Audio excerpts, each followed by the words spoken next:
Avec le prix Ali Bey Boudou Khadimir, article d'investigation, lorsqu'on a lancé ce prix il y a longtemps maintenant, en 2014, juste un article d'alerte. Aujourd'hui, c'est devenu très compliqué d'exercer juste le métier de journalisme. C'est pour ça que plus que jamais, pour la 4e édition du prix Ali Bey Boudou Kha, nous avons besoin de votre soutien.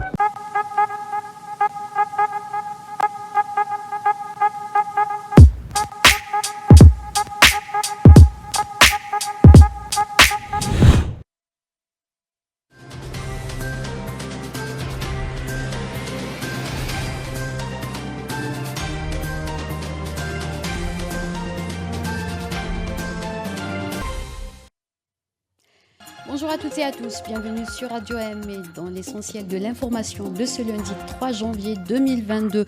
Les deux jeunes activistes du Hirak, Zindine Rhali et Abdelhaq Ben Rahmani, quittent la prison aujourd'hui après la prononciation de leur verdict par le juge du tribunal de Bab el Oued à Alger. Le premier a été condamné à 6 mois de prison avec sursis. Le second, quant à lui, a été condamné à 6 mois de prison, dont 4 mois de prison ferme. Zindine Rhali et Abdelhaq Ben Rahmani ont été placés sous mandat de dépôt le 6 mai et le 24 août 2021. Ils étaient poursuivis pour plusieurs chefs d'inculpation, dont atteinte à l'unité nationale, attroupement et incitation à attroupement non armé et publication de fausses informations pouvant porter atteinte à l'ordre public. L'ancien ministre de l'Industrie, Youssef Yousfi, a été acquitté ce lundi par le tribunal de Sidi Mohamed d'Alger dans l'affaire d'importation et de montage de tracteurs agricoles. Dans la même affaire, Kamel Kharbouch et l'ancien directeur de l'industrie au ministère, Mustafa Abdelkarim, ont été condamnés à 5 ans de prison ferme et une amende d'1 million de dinars. L'ancien PDG de la Caisse nationale d'épargne et de prévoyance, Djamel Bessa, et l'ancien PDG du Crédit populaire algérien, Omar Boudiab, ont été acquittés. La même juridiction a ordonné le versement de près de 2 milliards de dinars de dédommagement au Trésor et le versement de 40 millions de dinars par les personnes morales. Le procès de l'ancien Premier ministre Abdelmalek Sellel et de son directeur de cabinet Mourtar Reguieg a été reporté au 10 janvier 2022. Le procès de l'ancien ministre de l'Énergie Chakib Khalil et de l'ancien PDG du groupe Sonatrach Mohamed Meziane et de son adjoint Abdelhafid Ferrouli a été également reporté au 17 janvier. Le président de la République, Abdelmadjid Tebboune, a présidé hier une réunion du Conseil des ministres consacrée à l'examen de 2 projets de loi portant notamment sur la lutte contre la corruption et modalités d'exercice du droit syndical.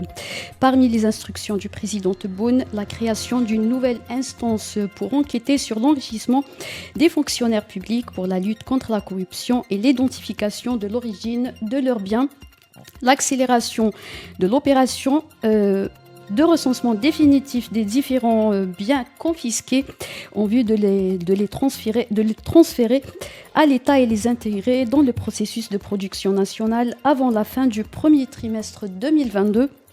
La révision de la loi portant modalité d'exercice de l'action syndicale qui doit être adaptée aux résolutions du Bureau national du travail. Et enfin, l'ouverture d'une ligne maritime avec la Mauritanie.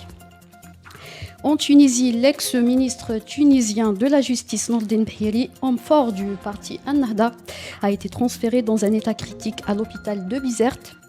Nordine Bhiri a été interpellé vendredi matin. Son avocat a indiqué à la presse qu'il est en réanimation à l'hôpital. Jusque-là, aucune précision n'a été donnée suite à son arrestation. Le président du Parlement tunisien, Rachid Ghannouchi, a appelé dimanche soir le président Kais Saïed à révéler le sort du député emprisonné. Et enfin, au Soudan, le premier ministre civil Abdallah Hamdok a annoncé sa démission 2 mois après son retour au pouvoir, suite à un accord conclu avec les militaires. Abdallah Hamdok a expliqué dans une allocution sur la télévision d'État avoir fait de son mieux pour empêcher le pays de glisser vers la catastrophe, mais que cela n'a pas abouti au consensus. Il a ajouté qu'une réunion était nécessaire pour parvenir à un nouvel accord pour la transition politique du pays. C'est la fin de ce flash. Merci de nous avoir suivis.